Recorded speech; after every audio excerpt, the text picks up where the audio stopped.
4장 4절에서 7절까지 말씀을 가지고 아들의 명분이라는 제목으로 말씀을 나누기 원합니다.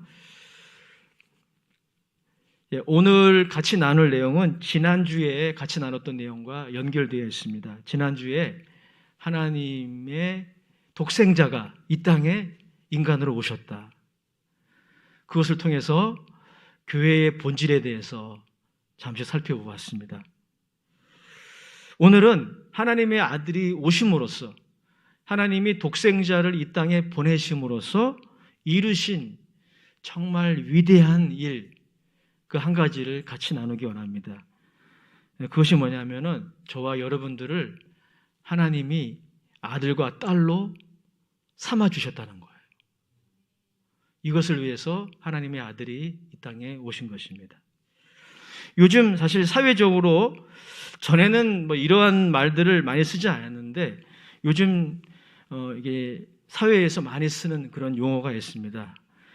많이 쓰다 보니까 시사 용어까지 됐는데 그게 뭐냐면은 흙수저, 또 은수저, 금수저 라는 단어를 많이 씁니다.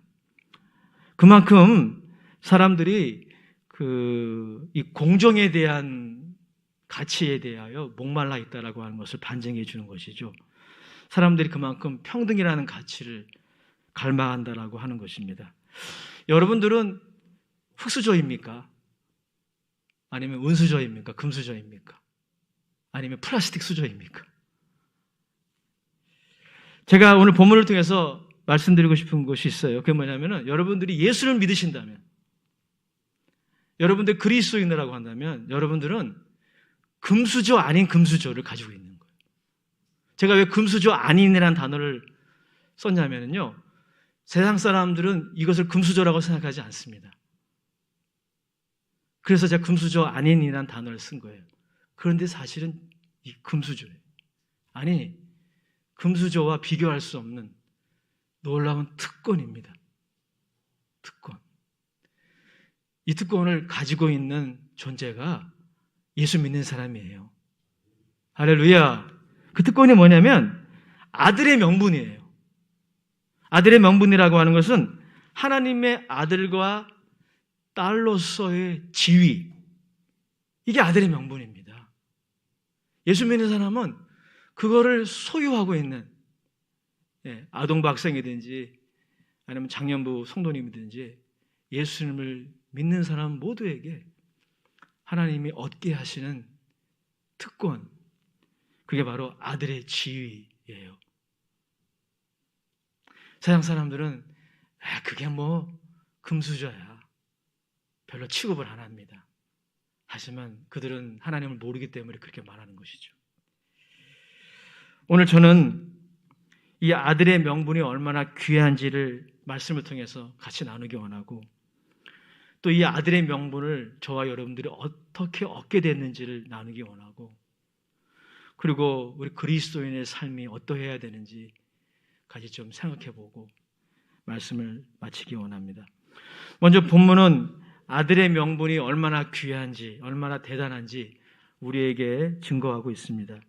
5절 말씀 같이 읽어보도록 하겠습니다. 시작. 율법 아래에 있는 자들을 속량하시고 우리로 아들의 명분을 얻게 하려 하심이라. 7절 말씀도 읽겠습니다.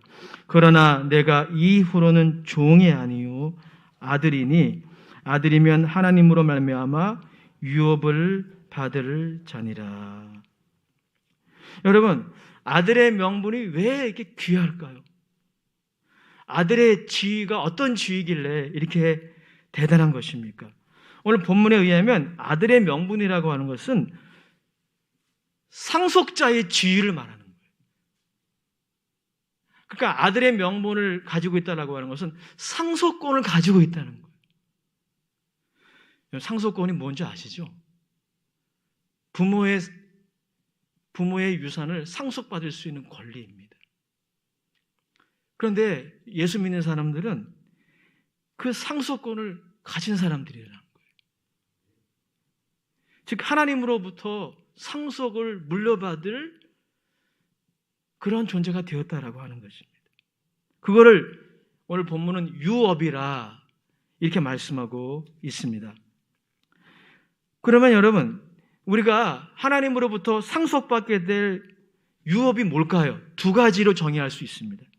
첫 번째, 우리가 하나님으로 말미암아 상속받게 될 첫 번째 유업은 영생이에요. Eternal life. 이것이 바로 여러분, 우리가 하나님으로부터 받게 될 유업, 상속입니다. 로마서 8장 17절에 이렇게 말씀하고 있습니다. 자녀이면 또한 상속자, 곧 하나님의 상속자요 그리스도와 함께한 상속자니 우리가 그와 함께 영광을 받기 위하여 고난도 함께 받아야 할 것이니라. 즉 여러분, 이 유업은 그리스도와 함께 받게 될 유업이다 라고 정의하고 있습니다. 예수 그리스도께서 받게 될 영원한 영광을 우리도 함께, 그분과 함께 누리게 될 것이라는, 그것을 바로 영생이라고 하는 거예요. 그것을 천국이라고 하는 것입니다. 그러니 여러분, 얼마나 대단해요, 그죠? 사람이 온 천하를 얻고도 영생을 얻지 못하면은 도대체 무슨 의미가 있단 말입니까? 이 땅에서 1000년을 삽니까? 2000년을 삽니까? 기껏해야 70, 80이에요.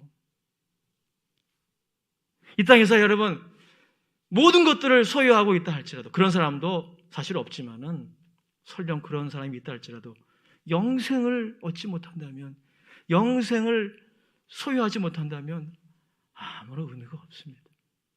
그런데 여러분, 아들의 명분을 얻게 된 사람들은 이 영생을 자기가 취득하는 게 아니라 상속받게 되는 것입니다. 예수 그리스도와 함께 상속받게 되는 그 지위, 그게 아들의 명분이니 여러분, 이게 얼마나 귀해요.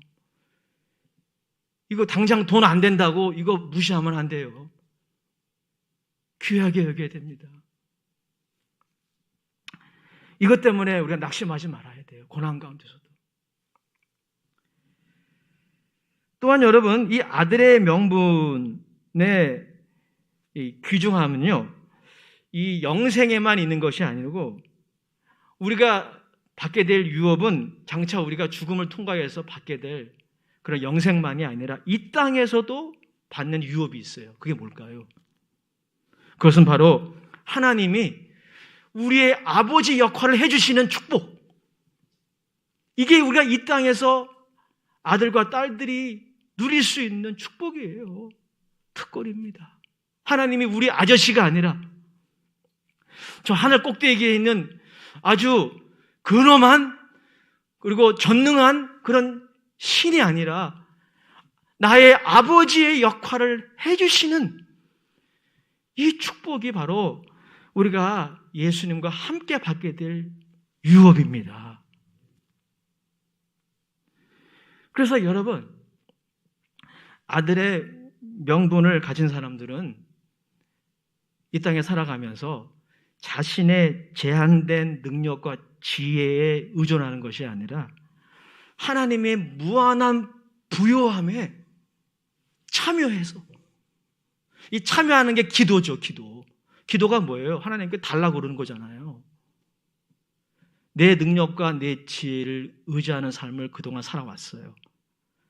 내 자아가 주인 되는 삶을 살아왔어요. 마귀가 좋아하는 삶이었죠. 거기에 자유가 있는 줄 알았는데 엄청난 속박이 있는 거였죠. 그런데 여러분, 아들의 명분을 갖게 되면 자신의 제한된 능력을 의지하고 자기를 주장하고 이렇게 살아가는 삶이 아니고 하나님의 무한한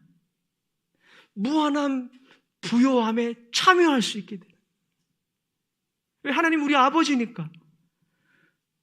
우리 이 땅에서 문제가 있을 때, 이 땅에서 우리의 뭔가가 필요한 것이 있을 때 하나님께 달라고 요청할 수가 있는 이 특권, 이것이 바로 여러분 우리가 이 땅에서 예수 그리스도와 함께 누리게 될 유업인 것입니다.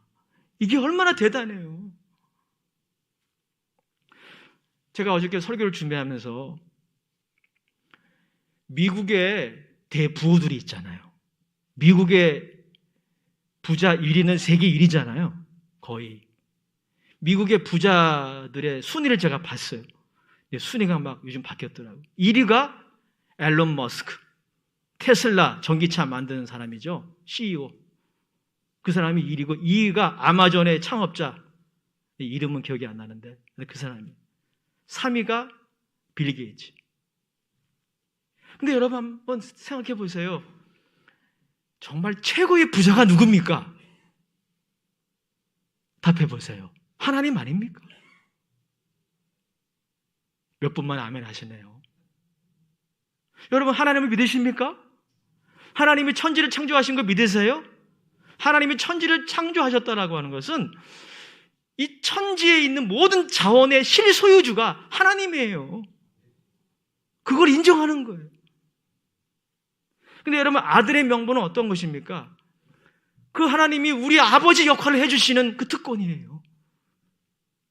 그래서 나의 제한된 능력과 지혜를 의존하는 삶이 아니라 그것은 사용하되 하나님의 무한한 부요함에 참여해서 하나님께 도움을 요청할 수 있는 이 특권, 이것이 아들의 명분이에요.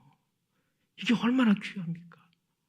이 아들의 명분이 있는 사람이 하나님께 아바 아버지라 기도할 수 있는 거예요. 그리고 기도 응답 받을 수 있는 겁니다. 그러니 여러분 이게 얼마나 위대한 특권이고 그리고 귀한 특권입니까? 그야말로 금소주죠. 그러나 세상 사람들은 별로 귀하게 여기지 않는 그런 특권입니다. 안타까운 것은 예수 믿는 사람들도 이 자본주의에 오래 살다 보니까 이 아들의 명분이 당장에 돈은 안 되거든요. 주식같이 막 그렇게 오르고 막 이런 건 아니거든. 그래서 이 예수 믿는 사람들도 어찌하다 보니까 이 아들의 명분을 그렇게 가치 있게 안 보게 되는 경향이 생긴 거예요. 저는 자본주의를 통째로 부정하고 싶지 않아요. 저도 자본주의의 사회에 살고 있으니까. 그런데 여러분 자본주의에서는 돈이 돼야 되잖아요. 돈이 되는 게 선이잖아요. 그런 사회에 살다 보니까 예수 믿는 사람들도 이 아들의 명분, 이게 얼마나 대단한지, 얼마나 이게 가치가 있는 특권인지 잘 몰라요. 그걸 무시합니다. 여러분 이렇게 아들의 명분을 귀중히 여기지 않다가 낭패를 겪은 사람이 성경에 있는데 그 중에 하나가 에서예요. 에서는 야곱의 형이었습니다. 그는 장자였어요. 그에게는 장자권이 주어졌습니다. 당시 고대 사회에서 장자들에게는 아버지가 유산을 상속할 때 3분의 2 이상을 상속을 했어요. 그러니 실로 장자권은 대단한 특권이었습니다. 에서는 그것을 가지고 태어났어요. 근데 그것을 귀중히 여겨야 되는데 이 에서가 그게 당장 돈이 되는 건 아니거든요. 그래서 별로 귀중히 여기지 않고 있었다가 어느 날 사냥을 하고 집에 돌아왔는데 너무너무 배가 고픈 거예요. 근데 마침 동생 야곱이 팥죽을 이렇게 만들고 있는 것이었습니다. 그래서 야곱한테 야, 너 배고프다. 팥죽 좀 달라고 얘기했어요. 근데 야곱이 아주 약은 사람이잖아요. 야곱도 그렇게 하면 안 되는데 야곱은 이 아들의 명분을 귀중히 여길 줄은 알았어요. 그래서 형한테 그럽니다. 형, 형이 가지고 있는 그 장자의 명분 나한테 팔어. 팥죽 한 그릇 내가 줄 테니까 나한테 팔면 내가 줄게. 여러분 에서가 이 아들의 명분을 귀중히 여겼다면 야 임마 무슨 소리야? 이게 얼마나 귀한 건데 이걸 팔라니 이 자식이 이랬을 거예요. 근데 여러분 성경에 보면 형 에서가 어떻게 합니까? 야, 그 장자의 명분 내가 지금 배고파 죽겠는데 나에게 무슨 소용이야? 단번에 팔아버렸어요. 성경에 보면 에서가 장자의 명분을 소홀히 여겼더라 라고 말씀하고 있는 것입니다. 사랑하는 여러분, 이 에서 결국 인생이 별로 그렇게 신통치가 않아요. 아니 물질적인 축복 이런 건 둘째치고 하나님의 영적 축복으로부터 점점 멀어집니다. 에서는. 그 이유가 뭡니까? 아들의 명분을 귀중히 여기지 않은 거예요.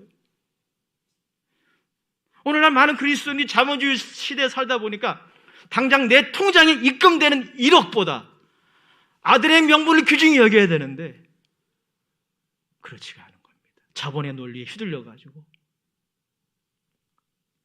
아들의 명분을 소홀히 여기고 아들의 명분의 대단함을 망각하는 경우가 많은데 저와 여러분들은 그렇게 되지 않기를 주의 이름으로 축복합니다. 이 아들의 명분을 통해서 우리가 영생을 선물로 받게 되는, 이 아들의 명분을 통해서 여러분이 기도할 때 응답받을 수가 있는 것이니 이 아들의 명분은 그 어떠한 스펙보다 대단한 스펙이에요. 우리 옆 사람에게 서로 인사합시다. 아들의 명분을 소중히 여깁시다. 할렐루야. 두 번째 오늘 본문은요, 이 아들의 명분, 이 귀중한 이 지위를 우리가 어떻게 얻게 됐는지 증거하고 있습니다. 한마디로 우리는 이 부분을 다음과 같이 말씀드릴 수 있어요. 우리는 아들의 명분을 하나님의 전적인 은혜로 얻게 되었습니다. 우리가 노력해서 우리의 재능과 우리의 도덕적인 능력으로 우리가 획득한 게 아닙니다. 오늘 성경은 우리에게 그것을 말씀해 주고 있습니다. 7절 말씀 같이 읽어보겠습니다. 시작. 그러므로 내가 이후로는 종이 아니요 아들이니 아들이면 하나님으로 말미암아 유업을 받을 자니라. 하나님으로 말미암아 우리가 이 유업을 얻게 된 거지 우리가 획득한 게 아니에요. 하나님이 어떤 일을 행하셨습니까? 우리로 하여금 아들의 명분을 얻게 하시기 위해서 행하신 두 가지 일이 성경에 나와 있는데, 첫 번째, 하나님이 정말 놀라운 일, 위대한 일을 행하셨습니다. 우리가 이 아들의 명분을 얻기 위해서 말이죠. 그게 뭐냐면 하나님이 자신의 독생자, 이 독생자라는 말은 하나님의 독특한, 다른 어느 피조물과 비교할 수 없는 독특한 아들이라는 거예요.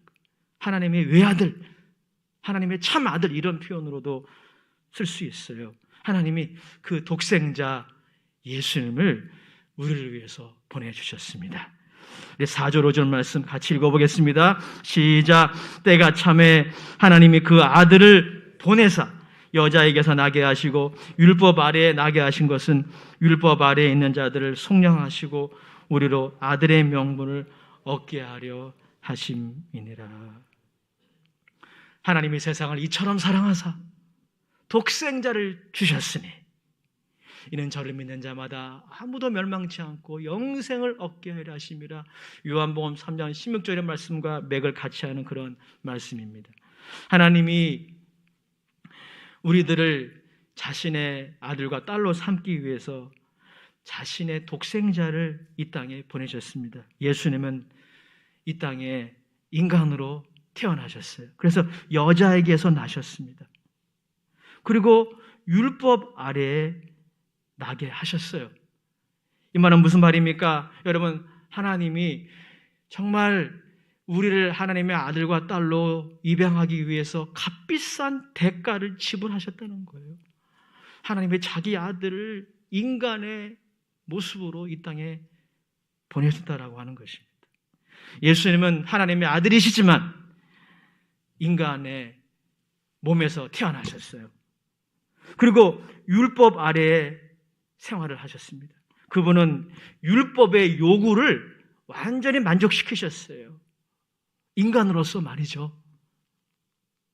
그래서 여러분, 그분이 율법 아래에 있는 저와 여러분들을 속량하실 수가 있는 것입니다. 사랑하는 여러분, 우리가 아들의 명분을 얻기 위해서는요, 이 속량이라는 사건이 필요해요. 이 속량이라고 하는 이 단어는 헬라어의 의미에 의하면요, 값을 주고 노예 신분이었던 사람을 사서 자유하게 하다, 이런 뜻이에요. 값을 지불하고 노예 신분에 있는 사람을 해방시켜서 자유하게 하는, 그게 속량의 의미인데요. 여러분, 이 속량의 사건이 없이는 우리는 하나님의 아들과 딸로 지위를 얻을 수가 없습니다.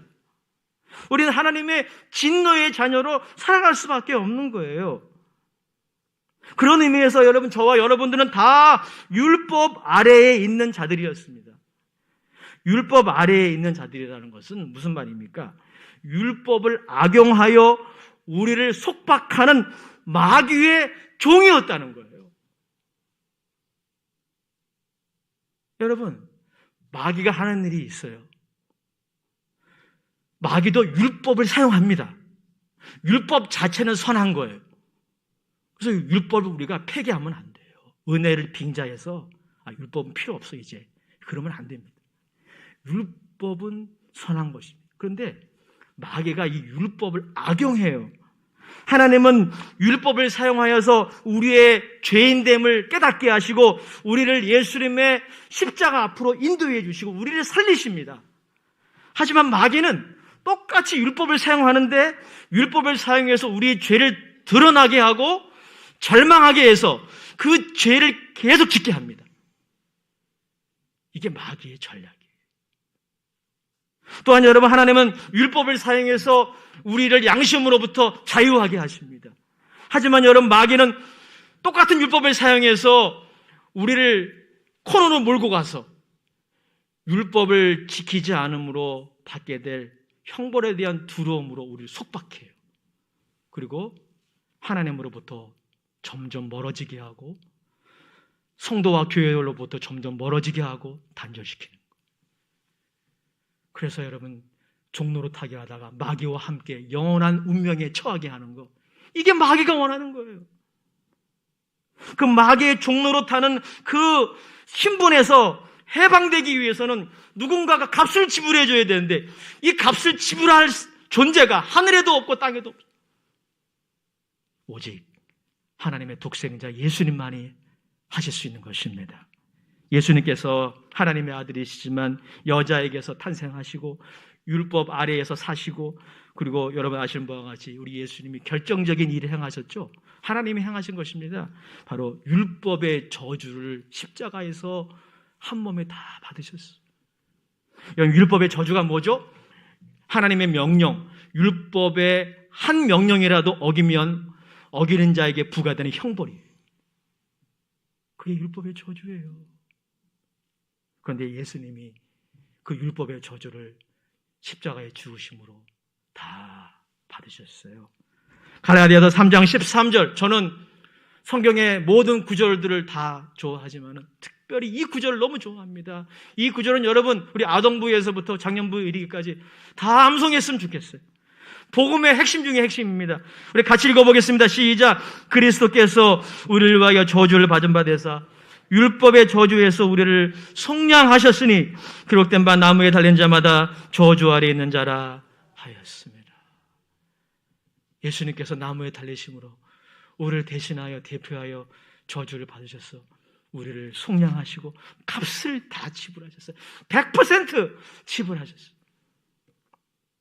여러분, 이러한 하나님의 행하시는 일이 아니었다면 저와 여러분들은 여러분들의 재능과 도덕적인 결단과 여러분의 경건으로 결코 이 지위를 얻을 수 없습니다. 하나님이 아들을 통해서 이 지위를 얻게 하신 것입니다. 하나님의 은혜입니다. 또한 여러분, 하나님은 두 번째 위대한 일을 행하셨는데 아들을 통해서 이 아들의 지위를 얻게 하신 것뿐 아니라 이 아들의 지위를 누리도록, 사용하도록 우리들에게 성령님을 보내주셨어요. 여러분, 실제로 우리 교회를 이렇게 보면은 예수 믿고 구원 받았어요. 하나님의 아들이에요. 하나님의 딸이에요. 근데 하나님의 아들로서의 지위를 누리지 못하는 사람이, 사용하지 않는 사람이 얼마나 많은지 몰라요. 하나님의 그 무한한 부유함에 참여할 수 있는 길이 열렸어요. 은혜의 보좌 앞에 당당히 나가서 아버지 도와주세요, 이렇게 요구할 수 있는 길이 열렸는데 이 길로 안 가는 거예요. 왜 그런지 몰라. 왜 그럴까요?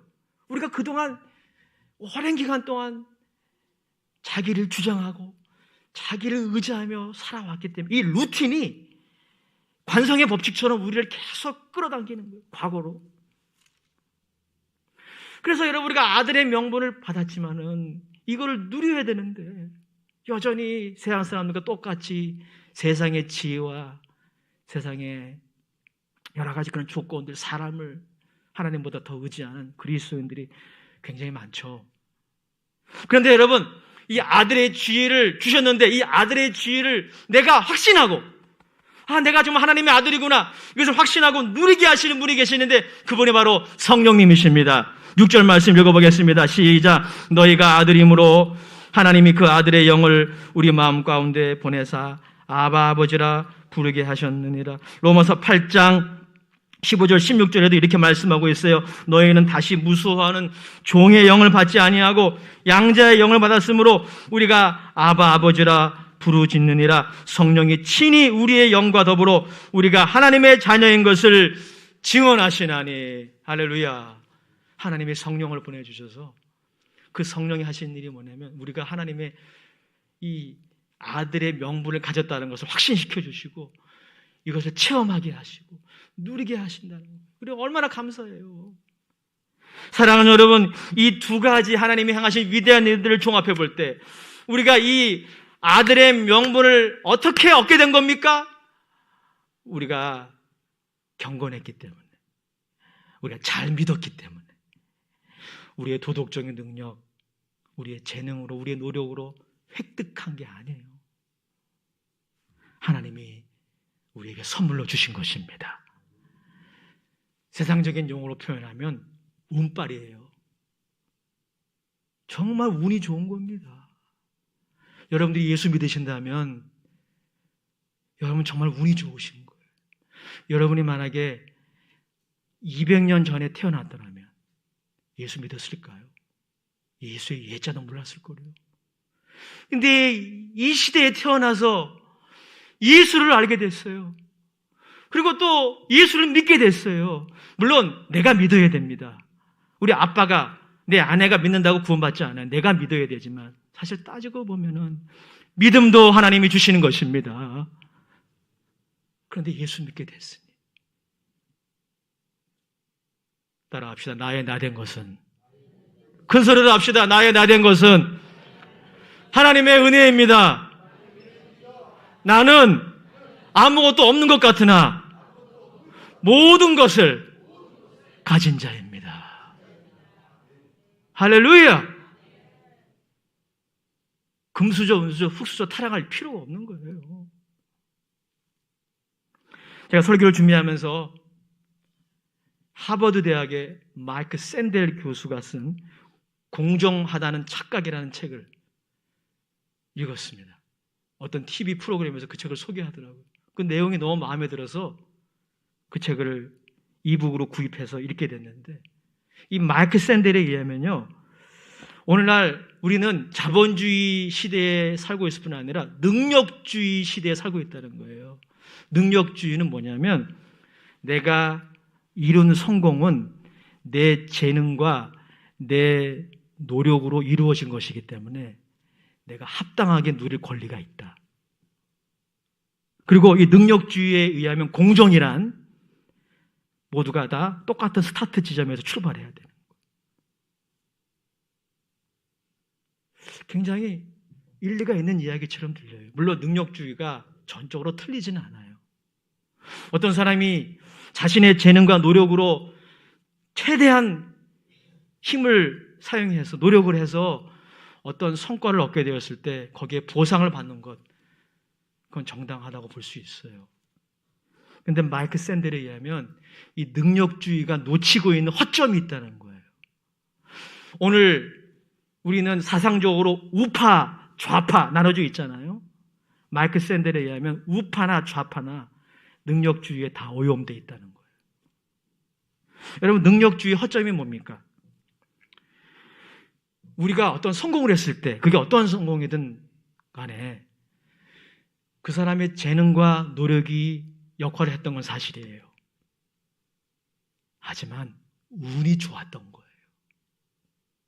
이걸 부정하면 안 돼요. 그러면 그렇게 성공하지 못한 분들, 물론 그들이 재능이 부족하거나 노력을 안 해서 성공하지 못할 수 있어요. 하지만 좀 운이 안 따랐을 뿐이에요. 근데 능력주의를 밀고 가면 내가 이룬 성공은 나의 재능과 노력의 결과물이기 때문에 사람들이 오만해진다는 거예요. 교만해진다는 거예요. 그리고 성공하지 못한 사람, 실패한 사람은 자신의 노력이 부족해서 실패했다는 것을 자기가 끊임없이 암시해야 되고 끊임없는 자괴감에 빠진다는 겁니다. 그것은 공존이 아니라는 거죠. 여러분, 저는 이 점에 동의합니다. NBA 선수 중에 르브론 제임스라는 선수가 있어요. 아마 스포츠를 좋아하는 사람은 아실 거예요. 르브론 제임스, 마이클 조단 이후로 미국 농구계에 좀 가장 대단한 농구 스타입니다. 르브론 제임스. 지금 LA 레이커스에서 선수로 활동하고 있죠. 마이클 샌델에 의하면 이런 생각을 해보자는 거죠. 이 르브론 제임스가 100년 전에 태어났더라면 어땠을까라고 하는 거죠. 그가 그렇게 인기가 많았을까요? 돈을 많이 벌었을까요? 그렇지 않다는 겁니다. 그의 재능과 그의 노력이 있었겠죠. 하지만 그가 21세기에 태어났기 때문에 그게 운이에요, 운. 운이 따라줘야 되는 거예요. 여러분, 우리가 성경적으로 그 운을 뭐라고 우리는 말할 수 있습니까? 그게 하나님의 은혜예요. 그런데 오늘날 그리스도인들도 착각하는 거예요. 내가 하나님의 자녀가 된 거 하나님의 은혜인데, 내가 이런 이 성공도 내가 노력했지만 하나님의 은혜인데 그걸 새까맣게 잊어버리고 교만해지고, 성공하면 교만해지고, 실패하면 낙심하고 비굴해지고 비교하고, 이게 여러분 그리스도인의 자화상이 되어버렸어요. 사랑하는 여러분, 성공해도 교만하지 않고 실패해도 낙심하지 않는 그 비결이 뭡니까? 우리는 하나님의 은혜로 하나님의 자녀가 되었다는 거예요. 이 아들의 명분을 가지게 되었다는 거예요. 이 아들의 명분이 우리를 교만으로부터 보호해 주는 거예요. 이 아들의 명분에 대한 인식이 우리를 낙심으로부터 지켜주는 것입니다. 결론입니다. 제가 설교를 말씀을 같이 나누기 전에 불렀던 이 찬양, 제가 청년부 신앙생활 할 때 참 즐겨 불렀던 그런 찬양입니다. 근데 이 찬양의 이 가사의 내용이 오늘 제가 여러분과 나누고 싶은 모든 내용을 잘 함축하고 있습니다. 제가 다시 한번 읽어드릴게요. 힘들고 지쳐 낭망하고 넘어져 일어날 일 전혀 없을 때에 조용히 다가와 손잡아 주시며 나에게 말씀하시네. 나에게 실망하며 내 자신 연약해 고통 속에 눈물을 흘릴 때에 못자국 난 그 손길 눈물 닦아주시며 나에게 말씀하시네. 너는 내 아들이라. 오늘날 내가 너를 낳았도다. 너는 내 아들이라. 나의 사랑하는 내 아들이라. 언제나 변함없이 너는 내 아들이라. 나의 십자가의 고통으로, 해산의 그 고통으로 내가 너를 낳았으니 너는 내 아들이라. 저는 이 마지막 이 가사 너무 은혜가 돼요. 여러분, 우리가 이 아들의 명분 어떻게 얻게 됐나요? 이 위대한 이 지위를 우리가 어떻게 얻게 됐습니까? 하나님이 해산의 고통을 하신 거예요. 자기 아들을 십자가에 아끼지 않고 내주신 해산의 고통이 아버지에게 있었어요. 하나님 아버지에게 독생자는 얼마나 귀했을까요? 여러분들에게 여러분의 자녀는 얼마나 귀합니까? 그것보다 상상을 초월하는 거죠. 근데 하나님이 저 여러분들을 단지 사랑하는 그 이유 때문에 하나님의 아들을 사랑하신 것 같이 여러분들을 그렇게 사랑하시는 거예요.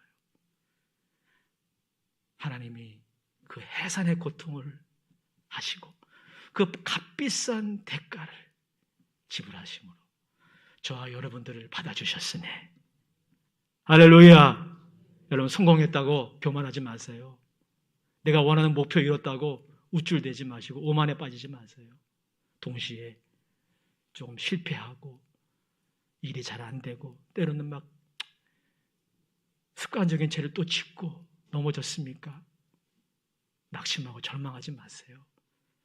다시 십자가에 은혜 앞으로 나오시기 바랍니다. 왜요? 우리는 하나님의 해산의 고통으로 낳은 하나님의 아들과 딸이기 때문입니다. 아버지요, 오늘 성찬을 통하여 하나님이 해산의 고통으로 낳으신 우리들입니다. 아들을 아끼지 않고 내어주시기까지 우리를 사랑하신 그 대가를 통하여 낳으신 우리들입니다. 이 아들의 명분을 귀히 여기고 이 아들의 명분을 하나님이 우리에게 은혜로 주셨음을 기억하고 교만에 빠지거나 낭망하지 않는 신실한 하나님의 아들과 딸이 되게 하여 주옵소서. 예수님의 이름으로 축복하며 기도합니다. 오늘 우리 성찬을 준비하는 마음으로 말씀을 생각하며 기도하기 원합니다. 여러분들은 아들의 명분을 귀히 여기며 살아봤습니까?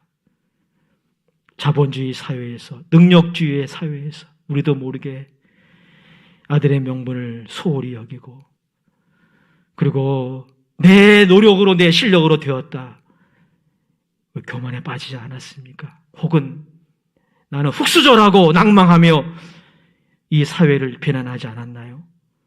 오늘 다시 회개하고 하나님의 은혜 회복하기 원합니다. 이런 마음으로 말씀을 생각하며 성찬을 위해 기도에 준비할 때 우리 성찬위원들이 앞으로 등단해 주시기 바랍니다. 우리 주여 세 번 외치고 회개 기도하십시다. 주여, 주여, 주여. 아버지 하나님, 은혜와 사랑을 감사드립니다.